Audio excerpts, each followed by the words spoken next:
एक दूसरे प्रकार से भी बहुत सारे वायरसेस जानवरों से इंसानों में आ रहे हैं। अब उसकी बात करें, आज किस तरह से जानवरों की खेती हो रही है, एनिमल फार्मिंग हो रही है, उसके ऊपर है। यानी आज जिस तरह से मुर्गियों को पाला जा रहा है, जिस तरह से सुअरों को पाला जा रहा है, गायों को पाला जा रहा है मीट के लिए, पहले इस तरह के जानवर किसान अपने खेत में पाल लिया करते थे। कुछ मुर्गियां होती थी, कुछ बकरियां होती थी, कुछ सुअर होते थे, और जैसे ज़रूरत हो या तो वो परिवार उनको मारकर खा लिया करता था या उनको बेच दिया करता था। लेकिन अब धीरे धीरे ये इसका इतना व्यापारीकरण हो गया है, इतना कॉमर्शियलाइजेशन हो गया है कि ये सारी छोटी खेतियां धीरे धीरे दुनिया भर में ख़त्म होती चली जा रही हैं और बहुत बड़े बड़े फार्म्स, उनको फार्म्स ही बोलते हैं, एनिमल फार्म्स, जानवरों के की खेती, बहुत बड़े बड़े फार्म्स खड़े हो गए हैं, खेती हो गई है। यानी ऐसे एक पूरा समझ लीजिए एक ऐसा फार्म जिसमें कि 1 लाख सुअर एक साथ एक इलाके में, एक छोटे से इलाके में उनको बंद करके रखा जा रहा हो। इस तरह के बहुत बड़े बड़े मुर्गियों के और सुअरों के, इस तरह के जानवरों के फार्म्स अब ये दुनिया में इस तरह की खेती का मुख्य तरीका हो गया है। और इसका नियंत्रण वही कृषि से संबंधित बहुराष्ट्रीय कंपनियां ही इनका नियंत्रण करती हैं। अब जैसे कि आप उन वीडियोस में देखेंगे, उन जानवरों को जगह बचाने के लिए इतनी कम जगह में इतनी बड़ी संख्या में ठूस ठूस कर रखा जाता है। दसियों हजार जानवर, दसियों हजार मुर्गियां या दसियों हजार सुअर इतने छोटे से इलाके में, उनको इतनी छोटी सी जगह में उनको बंद करके रखा जाता है कि वो बेचारे हिल ही नहीं पाते, मुड़ ही नहीं पाते, बस जिधर हैं उधर ही खड़े रहेंगे जब तक कि उनको काटा न जाए। जब इतनी बुरी हालत में रखा जाता है तो तय बात है कि वो जानवर कमजोर हो जाएंगे, उनमें तरह तरह की बीमारियां फैलेंगी, और ऐसे में फिर ये संभावना बन जाती है कि यदि उनमें से किसी जानवर को कोई वायरस लग जाए तो क्योंकि हजारों की संख्या में वही जानवर का प्रकार, यानी वही सुअर एक ही फार्म में हजारों की संख्या में है, तो वो वायरस बहुत तेजी से एक सुअर से उस पूरे फार्म को प्रभावित कर डालेगा और वो सारे जानवर बीमार हो जाएंगे। प्रकृति में आमतौर पर ऐसा नहीं होता, क्योंकि प्रकृति में विभिन्न जानवर एक साथ रहते हैं ना। बड़ी संख्या में सुअर एक जगह पे तो नहीं प्रकृति में मिलते,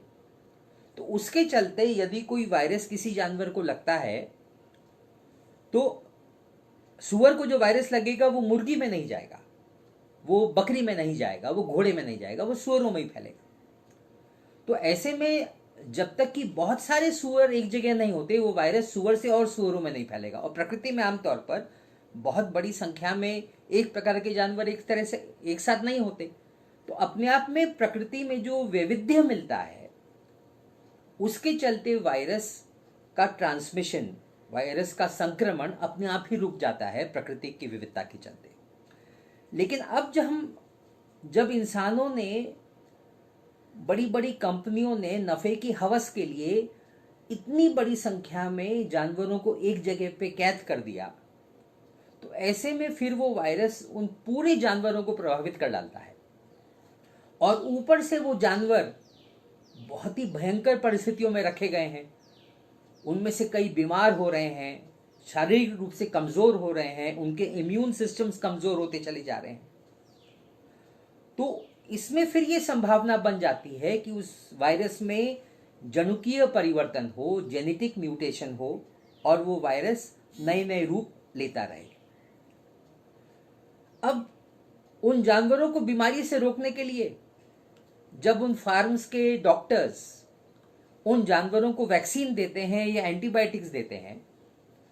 तो उसमें फिर क्या होता है कि वो वायरस उससे बचने के लिए और म्यूटेट करता है, और ये संभावना बनती है कि और ज्यादा भयंकर वायरस का प्रकार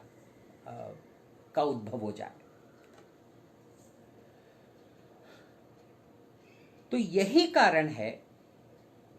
कि विभिन्न प्रकार के इन्फ्लुएंजा के वायरसेस, इन्फ्लुएंजा के कई प्रकार के वायरसेस हैं, तो वो म्यूटेट होते रहते हैं। तो यही कारण है कि इन्फ्लुएंजा के विभिन्न प्रकार के वायरसेस, जिनका मैंने नाम लिया, H3N1, H3N2, H5NX वगैरह वगैरह, इस तरह के वायरसेस जानवरों में नए नए विकसित होते रहे हैं पिछले कई सालों में। और उसका नतीजा ये हुआ है कि जब भी इस तरह का कोई वायरस फैला है, तो ऐसे में इन फार्म्स में दसियों हजार और लाखों की संख्या में जिस जानवरों में वो वायरस फैला, यानी मुर्गियों के फार्म में फैला तो लाखों मुर्गियों को जबरदस्ती मारना पड़ा, सुअरों में फैला तो पूरे बड़ी संख्या में सुअरों को मारना पड़ा। ये इस तरह की महामारी जानवरों में फैलती रही है, और हर बार जब ये महामारी फैली है तो ये संभावना बनी है कि वो वायरस जानवरों से इंसानों में जंप लगा जाए। कई बार जंप लगाया भी है, जैसे कि H5N1 के साथ हुआ। लेकिन हर बार H5N1 के भी कई प्रकार हैं। तो 2004 में ये पहली बार ही हुआ था कि H5N1 वायरस, उसको एवियन फ्लू भी बोलते हैं, जब वो फैला तो उसके बाद से लेकर आज तक कई बार उसके प्रकोप आए हैं, कई बार उसके अलग अलग प्रकार दुनिया भर में फैले हैं जानवरों में, और उनमें से कुछ प्रकार इंसानों में भी जंप लगाए हैं। तो दुनिया में आतंक फैल गया कि ये कहीं ये महामारी का रूप न ले ले। लेकिन एकदम संयोग की बात थी कि वो वायरस इस तरह का नहीं था कि वो इंसानों से इंसानों में तेजी से फैले, और उसके चलते वो एक इंसानों के बीच में महामारी में परिवर्तित नहीं हुआ। लेकिन कभी ना कभी तो होना था। और ऐसा ही एक इन्फ्लुएंजा का प्रकार, जिसको बोलते हैं H1N1, वो 2009 में सुअरों से इंसान में जंप लगाया और फिर इंसानों से इंसानों में तेजी से फैल गया, और उसने स्वाइन फ्लू नाम की बीमारी पैदा की, जिसने कि अपने पहले साल में ही दुनिया भर में, जिसके चलते 6 लाख लोग मरे। इतनी बड़ी संख्या में लोग मरे, और उसको भी एक महामारी का दर्जा दिया गया। इसकी शुरुआत मेक्सिको में एक अमेरिकी बहुराष्ट्रीय कंपनी है, स्मिथफील्ड फूड्स, उसका एक सुअरों का फार्म था, बहुत बड़ा। मेक्सिको में एक जगह है ला ग्लोरिया, वहां पर वो फार्म था जहां पर कि 10 लाख सुअर एक साल में जहां से सप्लाई होते थे। वहां पर यह वायरस पहली बारी इसका उदय हुआ H1N1 का, और उसके बाद से वो दुनिया भर में फैला। अब यदि हम उसका इतिहास देखें कि ये H1N1 कहां से आया, तो अभी जो मैंने आपको बताया कि कैसे ये वायरसेस बदलते चले जा रहे हैं और संभावना बन रही है इंसानों में फैलने की, उसकी कहानी हमको आसानी से समझ में आ सकती है। इस वायरस की शुरुआत, वैज्ञानिकों ने उसको ट्रेस किया है, उसका इतिहास, कि इसकी जड़ें 1918 में एक सुअरों में फ्लू फैला था, जिसने कि कोई बहुत बड़ी बीमारी नहीं पैदा की। शायद यह वायरस वहां से निकला है। तो वो जो 1918 वाला फ्लू था, वो जिस वायरस के चलते था, अगले कई दशकों में वो वायरस म्यूटेट होता रहा। कभी वो कोई चिड़ियों के वायरस से मिलकर उसने एक नया वायरस बना लिया, कभी इंसानों में कोई फ्लू फैला,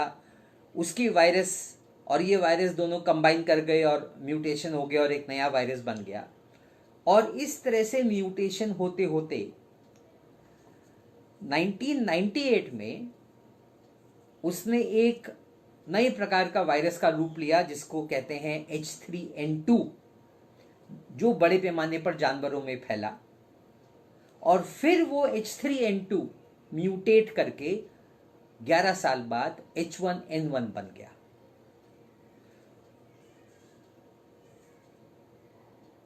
तो यानी हमारा जो पूरा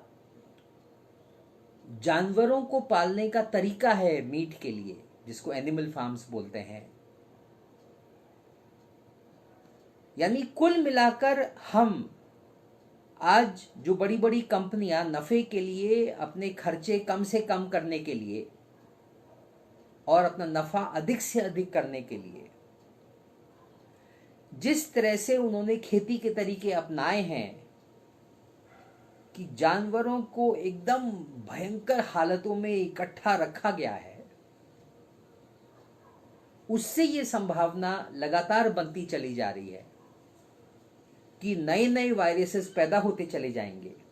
और कभी ना कभी वो एक महामारी का रूप इंसानों के बीच में भी लेंगे। तो अब इस विषय को यदि कंक्लूड करें, हर बार पिछले कुछ दशकों में मैंने अनेक उदाहरण गिनाए, हर बार जब एक महामारी फैली है, चाहे वो इबोला वायरस से हुई हो, जीका से हुई हो, निपाह वायरस से हुई हो या H1N1 से हुई हो, हर बार जब कोई बीमारी फैली है, दुनिया में आतंक फैला है, डॉक्टरों ने फटाफट रिसर्च शुरू किया कि उसका इलाज कैसे हो, उसके लिए वैक्सीन विकसित करने की कोशिश की गई वगैरह वगैरह। और उसके बाद जब वो महामारी नियंत्रित हो गई तो सारी दुनिया ने चैन की सांस ली, अधिकारियों ने, कंपनियों ने चैन की सांस ली और वापस अपने उन्हीं उत्पादन के तरीकों को आगे बढ़ाने में लग गए। कभी भी इन वायरसेस के उद्भवने का, वो जो नए नए वायरसेस पैदा होते चले जा रहे हैं, उनके प्रकट होने की जड़ों पर सवाल नहीं उठाया जा रहा कि जब तक हम अपने इस पूरी नफा केंद्रित कृषि व्यवस्था पर सवाल नहीं उठाते, तब तक इस तरह के वायरसेस फैलते चले जाएंगे। यानी हम वही कर रहे हैं